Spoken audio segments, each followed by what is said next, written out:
All right, I started the live stream just a few seconds early, just to give it a chance. The technology end is always the most difficult. So let it cook here for a few seconds, and then we'll get into the actual show. All right, I think that's a long enough pause. It looks like everything is working. Let me move that out of the way. Welcome. It's the DAACE Live Show. It has been quite a while. Christopher Norick here, one of your DAACE organizers. The last live show we had was way back in April when we were talking about the IURC listening session that was coming to town, Evansville. Of course, you all know a lot has happened between now and then. Here we all the way to August 4th. So let's get to the headlines. There's a lot to talk about. We're going to talk about the DAACE ratepayer resolution, more shakeups at the IURC, lots of data center updates, and talk a little bit about the survey that has come out that lets you know where you sit in the grand scheme of things as far as rates go in Indiana. All right, let's pull up the ratepayer resolution.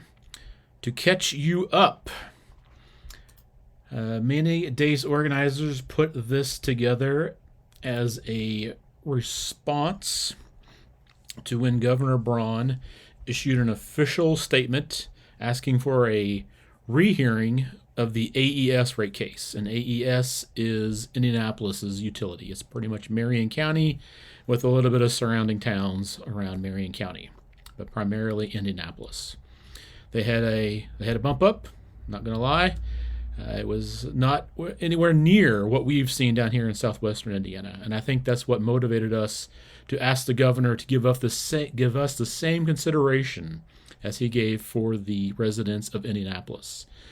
I've said it many times, and it's almost a trope at this point that it feels like southwest Indiana is ignored by central Indiana, where the folks sit in power there in Indianapolis. And this seemed like this was another case of that. So we went forth to write this resolution in the format that you would see for any resolution that a government might pass. We laid out our case. We talked about how our increase was a lot higher than AES's rate increase that spurred him into action. We talked about the history. We talked about what the OUCC stated whenever our rate case came to pass. They said that they did not deserve near the increase that they received by the IURC. We talked about the 2,300 written comments that you all submitted. I think that was pretty impressive. And of course, the 9 hours of testimony that occurred on Leap Day a few years ago in February, whenever they had their field hearing here. I think it was important to note, and it says right here, no consumer advocates were a party to the settlement that was ultimately approved. And of course, our highest burden since 2007. We've had the highest electric bills since 2007. We're going to talk about the difference between bills and rates here in a minute. And the newest data that talks about the arrears and disconnection, stating that folks that are 60 days behind or more in paying their bills, that amount increased from $3 million in 2025 to $5.7 million in March 2026. And that's the latest data that we have as a direct result of this rate increase. So we simply asked, we asked for a rehearing. We said we would definitely like to see consumer advocate groups as party to the settlement this time, since they were not last time. And we asked for him to respond within 30 days. We put this in the mail on July 4th, 2026. That is now August 4th, 2026. And we have heard no word from the governor's office. This was a letter sent in the actual mail with a stamp. Had all the contact information to get in touch with us. We heard nothing. I will point out that the governor was in Evansville yesterday as a part of the annual EREP. That's the Evansville Regional Economic Partnership. They have an annual luncheon, and he was one of the guest speakers. So he was in town. There was ample opportunity to reach out to DAACE to discuss this resolution, and we heard no word. It's quite disappointing to see that so much consideration is given to Indianapolis, and we're ignored yet again. This is how it often feels. even if this was not a legal pathway that he could pursue, we expected some kind of response in heard crickets. So that's extremely disappointing. Extremely disappointed in the governor's response to this resolution. I'll add that included in this was 333 folks signed on to this, all ratepayers of CenterPoint. Here, all their names are listed here, and this is on the DAACE Facebook page if you want to take a look. We included several comments that folks included about the struggles that they have and the difficulties they've had with this rate increase and our continued long history of having the highest bills in Indiana. There's some very disturbing stories in here of choices folks are having to make. And as any good paper concludes with a works cited, where we call out all the spots that we pulled data to include in this resolution, including all the sources that the state has provided. All right. I think the next step is we will just issue, I won't say just, we will issue a press release, and maybe that will spur some action from the governor's office. And we'll say that we were ignored for 30 days. Actually, a few extra. All right, let's take a head off the screen. Some more shakeups, and this is all connected. Blank screen. Let me fix that. Right here, Andy Zay. This is reporting from the Indiana Capital Chronicle yesterday. This is breaking news. Andy Zay was formerly on the Senate Utilities Committee in the State House. He left that job to become the chair of the IURC not all that long ago. He was demoted by the governor when he ruled on that AES rate case, so he was no longer the chair. And it was reported yesterday that he was in fact fired. I'll just point out this highlighted paragraph that talks about dismissed for multiple potential violations of state policy, including failing to file a required financial disclosure after his removal as chair, improperly awarding payments and personal gifts to employees, and directing staff to alter a public meeting agenda without consulting the new chair after he was demoted. So I encourage you to go to the Indiana Capital Chronicle. They have excellent reporting on all things that happen up at the State House if you want to stay abreast of all the late-breaking stuff and keep yourself educated about what is happening up there. That happened. That's on the heels of a recent hiring at the IURC. So Governor Braun, very unprecedentedly, has selected 4 members of the 5 that sit on the IURC. He will now be picking a 5th to replace one that he has already chose. As you all know, the governor chooses the folks who sit on the IURC, and they serve at his pleasure. Let's jump over to my notes. My only comment on all this is it can't be good to have this much turmoil, in my opinion. I know we throw the IURC under the bus a lot, but they are bound by state law. I've said this many times. The state legislature writes the rules that the IURC implements. So I know that I personally wish that they were not directly appointed by the governor, that there was some more accountability in that. We're pretty rare throughout the country where that's the case, where both the regulator and the people's representative, which is the Office of Consumer Counselor, Office of Utility Consumer Counselor, OUCC, are both picked by the governor. And it kind of puts them in direct conflict with each other. And I don't think it's healthy conflict. There is definitely healthy conflict. I don't think this is it. All right, let's move on.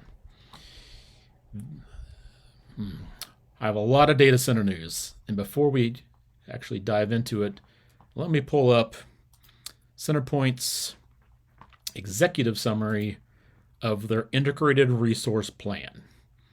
If you've followed along, the Integrated Resource Plan is a process that each of the 5 investor-owned utilities have to participate in every 3 years, where the public is invited in to ask questions and sit through presentations and provide suggestions on what path CenterPoint and the other utilities are looking at as far as generation, what power plants they're going to be building, what's their plans. This was established as a public process because this used to be all hidden. This used to all be behind closed doors, and a lot of shenanigans happened. And that's some of the reasons why we have some pretty high bills at this point. So it's now a public process. You have some input. It is a committal to 4 day-long meetings at CenterPoint headquarters throughout the year. I myself participated the last 2 cycles of this, including throughout 2025 when this was developed, and this was released in 2026. So I just want to call your attention to a few points in here as it relates to data centers. Now, this is the 31-page executive summary. There is a much longer technical guide because it does get very, very wonky very fast, very over my head. So let's just zoom down. I apologize for the quick scrolling. We're going to go down to what they call the preferred portfolio.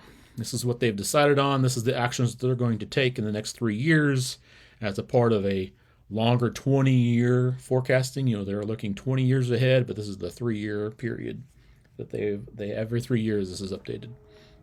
Basically, they decided not to do anything. So they had plans to build out other renewable resources. They had plans to convert the new A.B. Braun simple combustion turbines over to a combined cycle. They had plans to convert coal over to battery storage and also to replace the coal plant with natural gas. They put all that on pause specifically for consumer affordability issues is what they quoted. They said that they've canceled $1 billion in projects to ensure that our rates don't go up anymore. I will point out that a little farther down on this document, they included what they call the alternate preferred portfolio. And if you scroll down, you can see that to maintain flexibility and stay nimble for potential economic development opportunities, they have developed this large load addition. That's code for data centers. It could be other industries that require lots of power, but generally this is code for data centers. And they have a whole little section here that I've highlighted in yellow talking about the potential for large load additions that they would scale up. They mentioned on the other side that they're going to start with 250 megawatts and scale all the way up to 1.5 gigawatts. That's 1,500 megawatts by the early 2030s to support large load customers. I'll say here because it says the scenario complements the multiple large load sensitivities conducted during the IRP and reflects insights gained from CEI South's ongoing conversations over the past several years with prospective customers across a range of industries. So this is known. What we're seeing in this data center explosion is all known. This was not a mystery to those who pay attention to what's going on. This was all laid out, and this is, as they said, $1 billion of investment. And you know who covers those investments. That's you and me. All right, let's pop over to some more data center news. First up, this is the week to watch. As Chris Newman mentioned on Facebook, there is so much going on. Let's start off with breaking news from this morning. Over in Posey County, let's just give a quick listen. Let me pull this up so I can push the play button. Just listen into a minute or two, and you can see another large turnout in Posey County. Posey County folks are well organized. They've got yard signs out. As it was mentioned last week, Posey County Commissioners admitted that they have signed an NDA with certain Developers that have already intended to purchase property if a project would be placed in Posey County. Folks have been showing up to all of their public meetings wearing red, getting to the microphone, making their voices heard, that they do not want a data center in their backyard, specifically an AI hyperscale data center. They would prefer to have at least a 2-year moratorium put in place to let this market figure itself out. Technology is moving so fast, and these things will require so much build out with a lot of risk to ratepayers like you and I. And so a 2-year pause seems like a very prudent, pragmatic, Hoosier, in your mind, smart thing to do. So let's just give a listen to what the commissioner said this morning. Anyone else back there have anything? Okay, before we get into public comment, I want to make a statement. First of all, we still have had nothing proposed to us as far as a data center. So we don't have any more information now than we had before. But I will say from my standpoint, and I'm not going to speak for the other two, but in what I've seen from construction and the amount of trucks in that location, if we do get something that comes before us for zoning, I'm going to be a no vote. That's just not the right place. There's just too much traffic. There aren't any.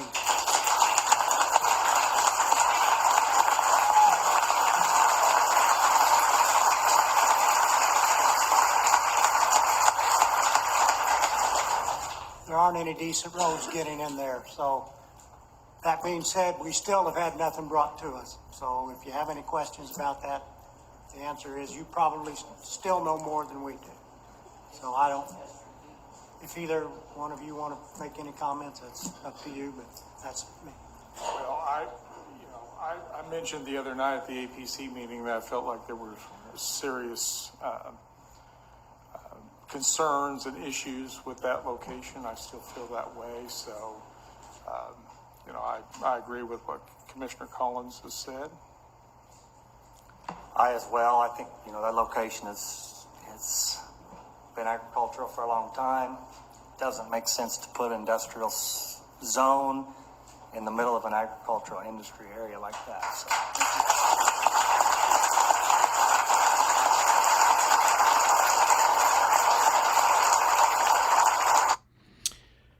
You heard it there, folks. The reasoning, hey, I'll take any reason. The reasoning is location. If you can see the timer there was still an hour and a half of public comments about data centers. If you go to the Posey County website, you can listen to this full thing. There was a lot of compelling arguments against data centers in general and in this location, from water usage, land usage, noise pollution, of course, the amount of electricity that's going to be needed, and the risk to ratepayers like you and I in that case. It's all in there. So it's good to hear that the 3 county commissioners in Posey County are listening to their constituents. Saying that this location is not ideal is a little concerning to me. I still think it's a good idea to put that 2-year pause on. But still, good job, Posey County folks. I know they had a goal to turn in 500 letters. I actually printed out letters to the commission at this meeting. Last I heard on Sunday at the letter drop-off, they were over 450. So very, very impressive. Excellent work, y'all. Good to see that community coming together. All right, let's pull this off the screen. Back to my notes.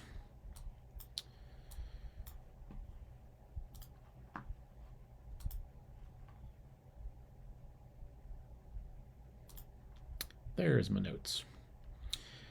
So, coming up, I have another show and tell.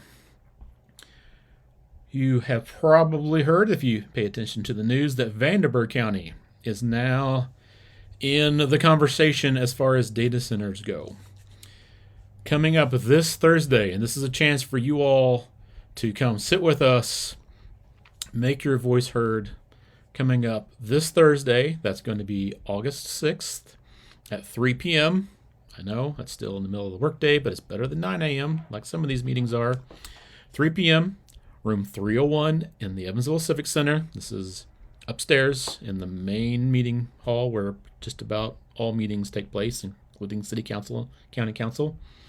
The APC, the Area Plan Commission, is having a meeting. And they are going to discuss this here potential resolution. Sorry, I need to bounce over to it. This is intended to establish a committee to discuss data centers in this county, in Vanderburgh County. So it's calling to have a 6-month strategic pause put on data center development while this process works its way through. It asks for 5 people from the community to form this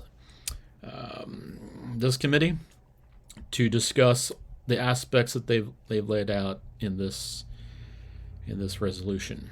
This ordinance. I think this is an amazing idea. Love to see it strengthen a bit. I don't think 5 people is near enough. My personal suggestion will be 5 folks in the community and then 5 experts in the field to discuss this.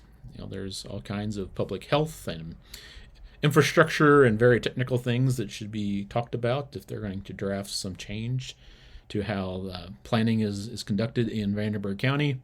But this is a great first step. So the Area Plan Commission is made up of 9 members throughout the city of Evansville and Vanderburgh County. So either one of those, totally valid for you to show up and express your concern or your comments, your suggestions to this ordinance establishing a committee to research data centers and possible changes to our code for planning, because there's nothing really in our area plan about data centers, especially these hyperscales, these mega sites. So it's pretty exciting to see them take up the cause and start to discuss it in our community. All right. Again, that is this Thursday at 3 o'clock. Of course, I do broadcast that live, and if you can't make it, the list of the APC members are provided on the city county government website. You can look them up and send a message to them with your suggestions. Once it moves out of APC, hopefully some of this language can be changed before it moves out. It would go on to, I believe, Vanderburgh County Council, Vanderburgh County Commissioners for the final vote to adopt it. So there's another opportunity to voice your concerns live and in person at their meetings. But they also happen during the middle of the day. All right, moving on to Warwick County. Again, if you are paying attention, you may have seen that. Trying to flip over to that's in here. Special meeting notice. There it is. There is now a named project for Warwick County. There was a lot of rumors early on, and now there is an actual project, a named project. Project Zora is the code name. I don't think anybody knows much more about it unless you sign an NDA, and then you can't even discuss it. But there is a named project. Warwick County Board of Commissioners is making an effort for some transparency, and so they have announced this special meeting happening next Tuesday. That's August 11th. It is going to be at 9 a.m., unfortunately. Yes, I am also disappointed in these very meetings that people actually want to attend. Because honestly, and I've been to a lot of them, not a lot of turnout at a lot of these meetings. And so when the public is actually invested, I wish that they would accommodate more folks and move this to an evening meeting. They have moved it to a larger venue. You can see here, this is going to be at Freeman Park Event Center in the Grand Ballroom. That's at 2700 Park Boulevard in Newburgh. And it says, this is a proposal to amend the comprehensive zoning code of Warwick County pertaining to data centers. This was discussed at their last meeting, and it sounds like no resolution was achieved. And so this is a special meeting they are calling to discuss this issue as its own thing, which is how this should be gone about. You don't want to include this in the middle of a very long meeting that's going to last till 3 a.m., which I have seen happen. So all Warwick County folks, heads up, Tuesday, August 11th, this is this coming Tuesday, 9 a.m., Freeman Park, Event Center. Show up, let your voice be heard. I know there's also some discussion in Gibson County and Pike County around potential data center placements there as well. There's some chatter on all the social media sites. I think DAACE's goal, I know DAACE's goal, as it has always been, as to represent all CenterPoint ratepayers, residential ratepayers. And so that includes all the folks in those counties, because a data center placed in any of those counties will affect all of us. Not really, folks beyond our borders, but specifically us, as we would have to deal with expanded electrical generation that often does come with it more pollution, more land use, a lot of negative aspects. So I think it's smart, and I know folks in these other 3 counties have already talked about it, to form a regional group so we can share some resources, share lessons learned, and just in general let the CenterPoint ratepayers' voice be heard in regards to data center build out and what it may do to our utility rates. Speaking of utility rates, double check my notes.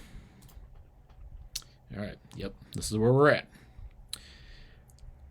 Every July 1st, the IURC does what they call a residential bill survey. So it includes the 5 investor-owned utilities, including CenterPoint, and a handful of municipal utilities that they still oversee.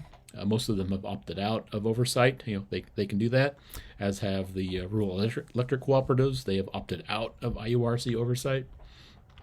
The investor-owned utilities don't get to do that. But this survey basically says, okay, on July 1st, what does a 1,000 kilowatt hours cost for each utility?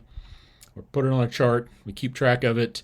And I've collected that data over the years and went back all the way back to 2003 and put it in a spreadsheet to help chart it. And this is what it looks like. Now, let me pull it up on my big screen so I can take a look.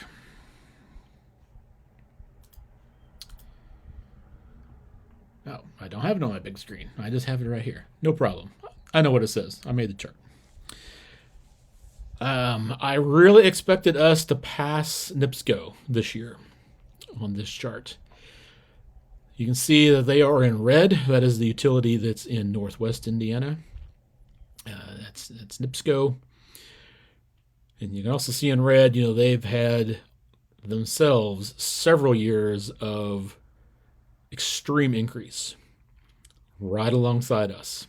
We've had it since 2007, and they actually passed us on this chart a few years ago. I thought we would pass them again. You can see we're almost neck and neck. They had a very slight downturn. We had our second phase in, which bumped us up a little bit higher. But this is where we stand.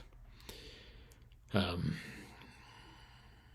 think the disturbing part is the other 3 utilities have kind of settled in at a point well below where we are, well below where NIPSCO is. But it confirms your suspicions that, yes, you are paying a whole heck of a lot for electricity. What's interesting is I've charted this in a slightly different way, because this is just straight 1,000 kilowatt hours what it costs. Well, we don't pay 1,000 kilowatt hours. We pay whatever we use. And the utilities do have to report that on an average for all residential customers across all 12 months. It's not a great metric to describe what's happening right now during the summer. I've seen those $700, $800, and $900 bills posted at the Facebook group. I understand. But I've translated this into what the utilities report as their average usage to the federal folks. And it looks like this. So we have still, and now I'll say that I applied that usage back to all the rates, all the way back to 2003. And I will fully admit that, this data, anything past this year is not very accurate. It's pretty close for the last few years because our usage has not changed that much. But going 2 decades in the past, I did not go back and look up 2 decades of how much average electricity were we all using. So this just gives you a kind of an idea of the trend if we would apply today's usage rates to all those past rates. That was a lot of use of rates. I hope that wasn't too confusing. But basically, we use a lot more electricity down here than they do up in NIPSCO, up around Lake Michigan. I think that's mostly because of air conditioning use. We are farther south. It does get warmer here. I don't know about their housing stock. It's probably better insulated because of their cold winters. I know our housing stock is pretty atrocious as far as weatherization goes. And you can see in this chart that we are paying much higher bills. We do have almost the highest rates, but we are also paying the highest bills based on how much that on average we use down here per month. And it's far and away above the other 4 investor-owned utilities. And this chart clearly shows that fact. This is not your imagination. We are paying a whole lot more than the rest of the state. It's not imaginary. They can't brush it away. They can't say, it's because it's hot. This is what's happening in reality. So I just want to point that out as a point of reference, even though we don't have the highest rate currently, although we're pretty close, we are definitely paying the highest bills. All right, folks, that's 30 minutes. That was my goal, to get this information out there. I know it was a lot. I will post the show notes with links to all of the charts and the videos and the ordinances language and the meeting notices, so you'll have access to that. This is a heck of a week as far as public meetings go around data centers, and I hope you all have a little bit of time to get involved. I know it's very tough. Gas prices are about to skyrocket again here in a couple of days. We all know grocery prices are up, and I've seen those bills and I've paid them myself. I understand that this hot summer with these high rates are extreme. When we get the new arrears and disconnect data for the last 3 months, the latest we have is in March, I don't know what it's going to say, but I know it's not going to be good. All right, I'm going to sign off. Hopefully all the technical stuff worked correctly, and Facebook is going to record this. I attempted to send this to YouTube as well and could not quite figure it out. But that is going to do it as soon as I can figure out how to stop the stream. Thank you all. I hope you stay safe out there, and I hope to have these live shows a little more frequently and maybe get some special guests on here. There's a lot of folks in the community working on this issue. It's not just me and the other DAACE organizers, and I'm very proud and pleased to see a lot of folks tackling this issue, because it's going to take all of us. It's going to take all of us. All right, y'all. End of the live stream. Catch you later.